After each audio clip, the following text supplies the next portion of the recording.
As far as the S&P goes today, we did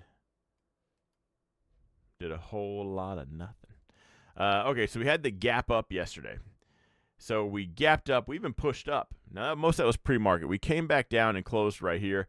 And you can call that a gap in crap. I don't know if people think a turnaround Tuesday would be bullish or bearish. It kind of depends on what you're looking at. Because if you look at the S&P, turnaround Tuesday would be bullish. I don't know. So I don't know how that works. But I do think this sell-off was just a pullback on the run up. So I would still think tomorrow is actually going to be a green day. If it does break this wick right here, I would say you could probably go short, but watch out for another wick into that blue zone and then bounce it right back up. I think I would just be on the lookout for a dip buy regardless. I don't know why you wouldn't be buying the dip right now on this. A better short opportunity would be if it breaks this red. If we gave all that up and then broke this, I bet we could probably get a decent short into that yellow zone. But bullish, I did not update these. Shoot. Am I doing Google on this stream? I guess I'll just look at see what everyone called out.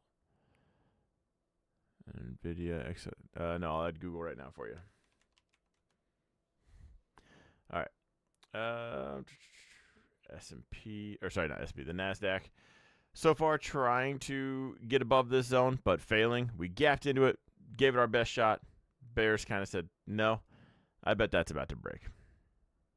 What do we have? JOLTS tomorrow. Job. I forget what JOLT stands for. Job opportunities. And labor. I don't know. It's a jobs number. We'll see. I think they're jacking around with a lot of these jobs numbers. I could probably do a little bit more deep dive into that to really speak to that. Some of them just kind of seem awkward, kind of convenient.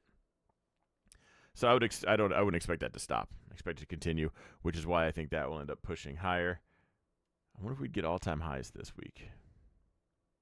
Just another headline right before elections.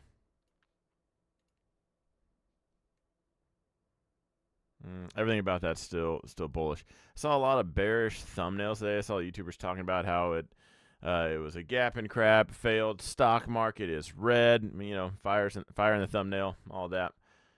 Everything about that's still very much bullish. We gapped up to here and still, as of right now, would be a higher low. Russell had quite the green day. I don't know what. Let's check out the financials. I guess they did all right. Probably not to support that. That's why I even asked in the chat, like, how many Bitcoins does Russell have? Because he's going for it. Turn that one around. Again, I don't know anyone in here is trading that, but if it pulled back into the zone, that would be a dip buy, and I would just go long. We're entering into some bullish months. Here it goes. We're going to do it. Tom effing Lee. He's there. He's going to do it. He said IWM to 300 by the end of the year. We're on track. It's going to happen now. That is that red line. I cannot stress that enough. That is not my line. But if he's right, it's going to be very impressive.